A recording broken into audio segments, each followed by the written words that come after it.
Approximately 1/5 of all the people in the world live in South Asia. Their region is a large triangle-shaped landmass that extends from the Himalayan mountains to the tip of India. It includes the countries of India, Pakistan, Bangladesh, Nepal, Bhutan, Sri Lanka, and the Maldives. South Asians speak more than 1,000 different languages and practice several different religions.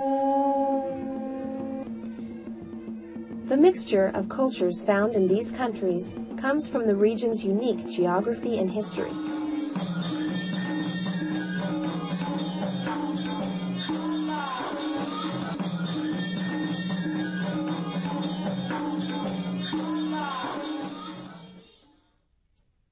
The heights of the Himalayan mountains have always formed a natural barrier between South Asia and the parts of the world to the north.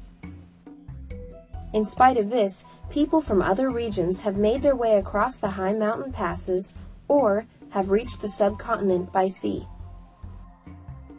Each group of migrants brought its own cultural traditions.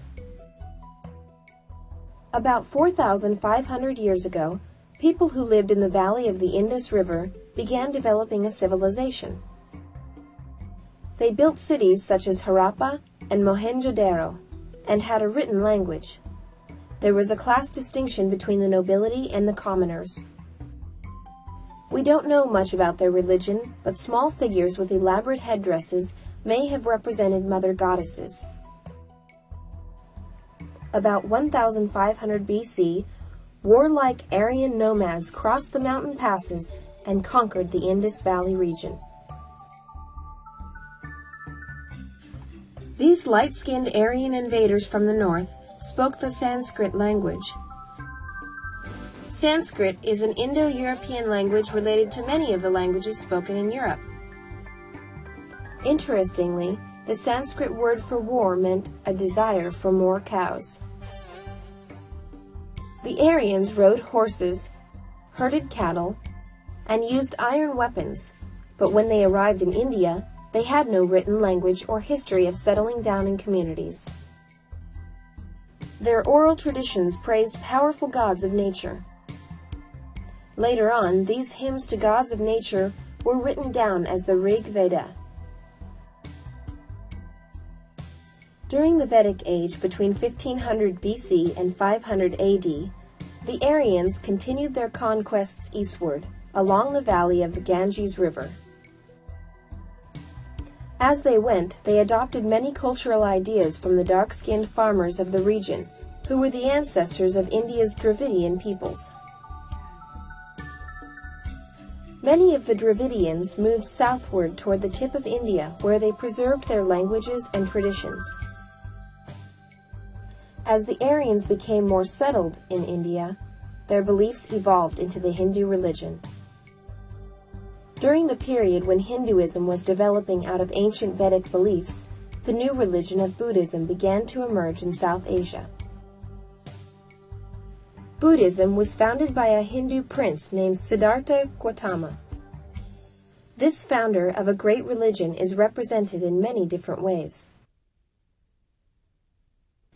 According to tradition, Prince Siddhartha was born in 563 BC while his mother was resting under a sacred tree. Buddhists believe that this tree in Lumbini stands at the place where he was born. Lumbini is located on the low southern plains of Nepal, near the border with India. Buddhist pilgrims come here from around the world.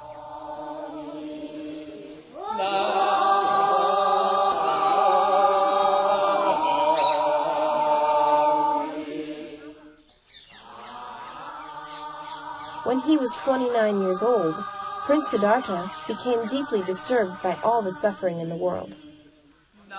He left his home and all his worldly possessions and went on a 6-year quest for the meaning of life. Finally, he felt that he understood the fundamental truths of life.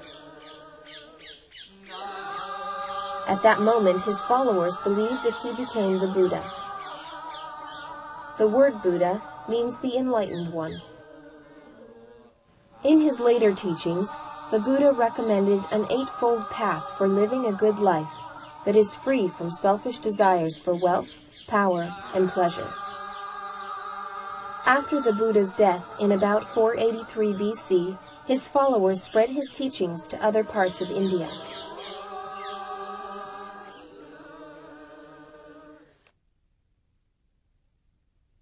In the 4th century BC, a ruler named Chandragupta Maurya established the Mauryan Empire in northern India by conquering and combining many small kingdoms. Polished sandstone pillars carved with commandments were erected by his grandson Ashoka. These 3 lions were the emperor's symbol of authority.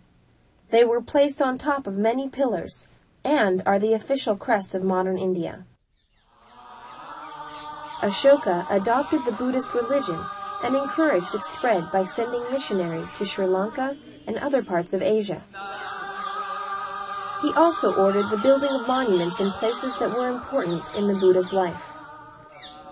These monuments, which are called stupas, may have been the forerunners of the pagodas found throughout much of southern and eastern Asia today.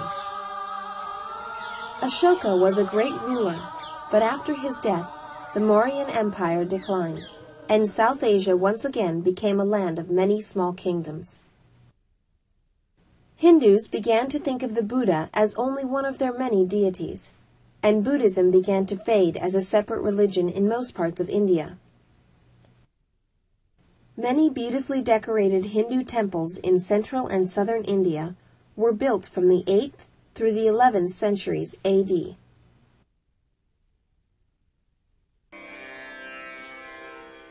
During the same period, Muslim traders and missionaries who practiced the religion of Islam brought new ideas across the Arabian Sea and the deserts of Southwest Asia. In the late 12th century, Hindu temples at Delhi were converted into Muslim mosques as Muslim rulers gained control of the region around India's present capital of New Delhi. Over the years, Muslim rulers built 7 different cities at Delhi.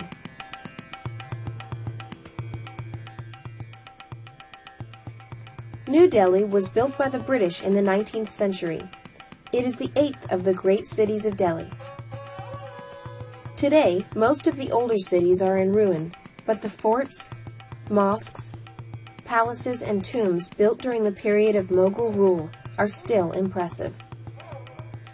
The Mughal Empire was established in 1526 by a Muslim warlord from the Fergana Valley in Central Asia. Akbar, whose tomb is found near Agra, was the greatest of the Mughal rulers. Also at Agra is South Asia's most famous building, the beautiful Taj Mahal. This great 17th century monument was built on the orders of the Emperor Shah Jahan to serve as a tomb for his wife, Mumtaz Mahal. The expensive building programs of later Mughal emperors placed a great tax burden on the region's people. By the late 17th century, the Mughal Empire was in decline and European influence was on the rise. As early as the 16th century, Portugal had built forts and established churches in Goa, on the west coast of India. However, it was the British who eventually took over most of the region and ruled it as part of their widespread colonial empire. The British brought the English language with them, and it is still widely used today. India gained its independence from Great Britain in 1947, mostly due to the work of Mohandas Gandhi and other great nationalistic leaders. Unfortunately, what should have been a time for rejoicing became a time of bloodshed, as bad feelings between Hindus and Muslims led to the splitting of British India into separate Hindu and Muslim countries. India remained predominantly Hindu, although it still has a very large Muslim minority. Pakistan was created as an independent Muslim country and originally had 2 parts, East Pakistan and West Pakistan. In 1971, East Pakistan broke away from the rest of Pakistan to become the new country of Bangladesh.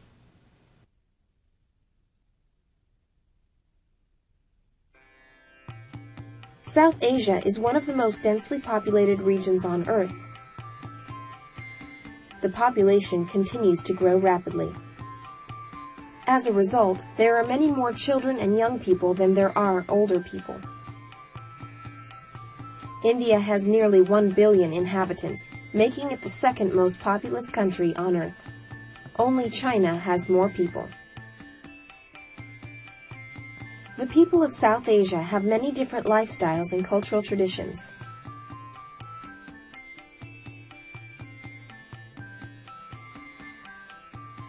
Many people wear colorful garments. Some of their costumes may reflect religious traditions. Many Hindu women wear a sari, which is a silk or cotton cloth draped artfully around the body. Others wear full skirts and large, colorful shawls. Muslim women often wear long pants under a tunic. This dress style is also worn by some Hindu women, especially in cities. A few Hindu and Muslim women cover their faces with a veil when strangers are present, but this is no longer common in towns and cities. Turbans are popular headgear for men in Western India and Pakistan. These long pieces of cloth, wrapped around the head, provide protection from the sun and may also indicate the wearer's social status. Hindu pilgrims wear bright orange robes when they journey to visit holy places, and Buddhist monks in their distinctive reddish-brown robes are often seen in the Buddhist regions of Ladakh and the Nepal highlands.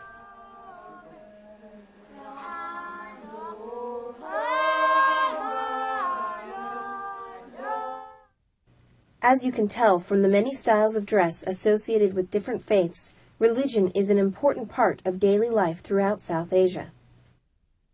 As we have seen, South Asia was the place of origin for two great world religions, Hinduism and Buddhism. Today, Buddhism is the primary religion in the North Indian province of Ladakh, in the Himalayan region of Nepal, and in the island country of Sri Lanka. There are many Buddhist monasteries in these regions. Hinduism is the most widely practiced religion in most of India and Nepal. Hindu temples and roadside shrines honor many different gods that are symbolized by paintings and statues. Among the most important are Brahma, the creator, Vishnu, the preserver, and Shiva, the destroyer and reproducer. Many female goddesses are also honored in Hindu temples. So are animal deities, including the elephant-headed Ganesha. All these deities are believed to be different aspects of a single great world spirit. According to an old Hindu saying, God is one, but wise people know it by many names. Hindus also believe that individual souls are reborn on earth many times until the soul achieves perfection and joins with the one eternal spirit.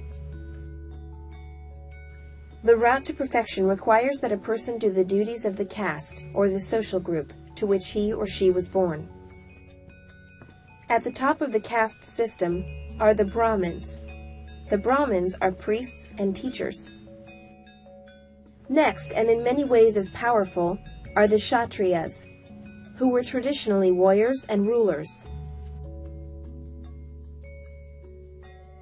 Farmers and merchants come next in rank. They are the Vaisyas. The Vaisyas are followed by the Sudras, who are laborers and workers with handicrafts. Below this in the social order are people with no caste status. These are the untouchables, who must perform jobs no one else wants to do. Such jobs include working with leather, which is considered unclean. Although the Indian government has tried to do away with the caste system, deep-rooted beliefs about one's rank and obligations continue to affect people's lives. Islam, the religion of the Muslims, is the other major religion in South Asia today. In contrast with Hindus, Muslims do not believe in using paintings and carvings of people or animals as an aid to worship, so they decorate their mosques and tombs with elaborate writings. Pakistan and Bangladesh are predominantly Muslim. Carefully wrapped turbans distinguish Sikhs, whose religion combines elements of both Islam and Hinduism. The people who follow the Jain religion try not to harm any living creature. Jews have lived on India's southwest coast for at least 2,000 years. There are also many Christians in southwest India. They believe that St. Thomas the Apostle brought Christianity here in the 1st century AD. This diversity of religious beliefs has a great effect on the way people live. For example, Hindus believe that cows are sacred and must not be killed or eaten. You will often see cattle wandering about the streets of Indian towns and cities. If you see pigs, you may be in a Christian or Buddhist village, because neither Hindus nor Muslims will eat pork.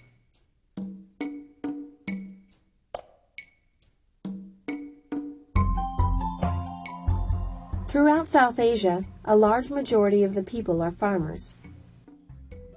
In India, about 3/4 of the people live in rural villages and work the land for a living. In Nepal, farm villages are home to fully 90% of the population.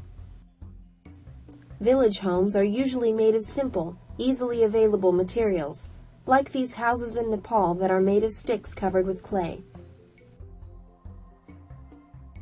Because country people spend much of their time outdoors, houses don't need to be very large. In addition to working in the fields, villagers make things to use and sell. Cottage industries such as pottery making and weaving cotton cloth are important to village economies. The process of making rubber is a good example of local manufacturing. In the hot, wet areas where rubber trees can be grown, they are tapped by cutting narrow grooves in the bark, a few feet above the ground. The sap, called latex, is collected in a cup. Then the latex is made into sheets of crude rubber by putting it through rollers that squeeze out the excess moisture. Coconuts from coconut palms are used to make several important products. The white meat found inside the coconuts is sun-dried to make copra. The outer husks, which surround the nut, are pounded to separate the fibers. These short fibers are very strong and can be woven into twine. The strands of twine are twisted into a thicker rope that can be used for many purposes. Fish nets are often made from this rope. Fibers from the coconut husk are also used to make mats that are exported to many parts of the world. Villagers travel to market centers to buy and sell produce and other goods. Streets in South Asian towns are full of all kinds of traffic. There are many shops offering a bewildering variety of goods and services. If you're hungry, there is always plenty to eat. Snake charmers and wandering musicians provide open-air entertainment.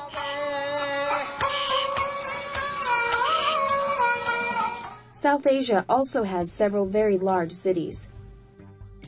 The Indian cities of Delhi, Mumbai, and Calcutta all have populations of more than 10 million people. Smaller cities, such as Kathmandu, Nepal, are growing rapidly.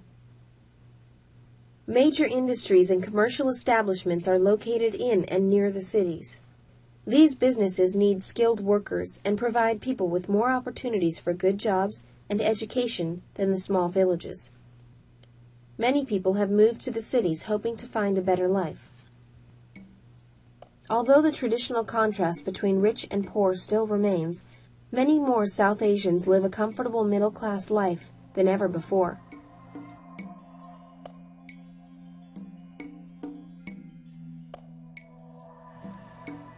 The history of South Asia has been shaped by many influences, including the teachings of several of the world's great religions.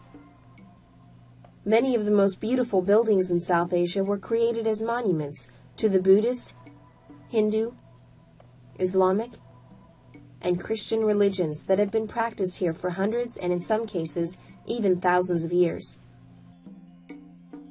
The dress and food choices of many people still reflect their religious customs and heritage.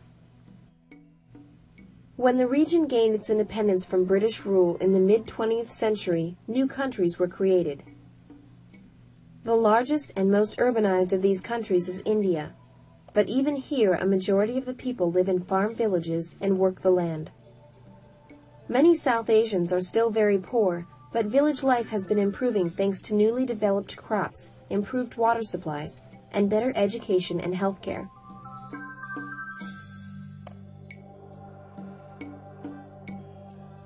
The prosperous middle class that is developing in the larger towns and cities also demonstrates that times are changing. Perhaps the greatest resource of this vast land is its hard-working people who are utilizing their abilities to build a better way of life for themselves and their children.